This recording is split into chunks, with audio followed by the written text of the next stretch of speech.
This is Basha today on the beach at Emerald Isle, North Carolina. Thank God that night is over. Power never went out at the house. The wind was blowing and all of it is now gone. Thank goodness. Looks like we lost a lot of sand off our beach. It's extremely flat. Have never seen it look like this before.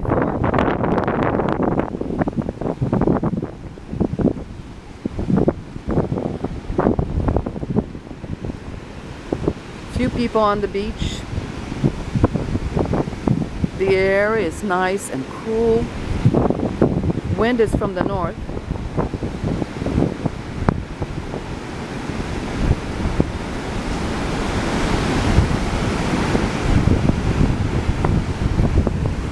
The waves have calmed down.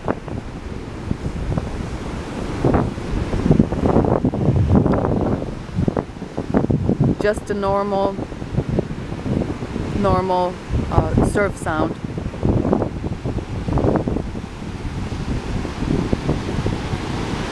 So thrilled that Arthur is now gone.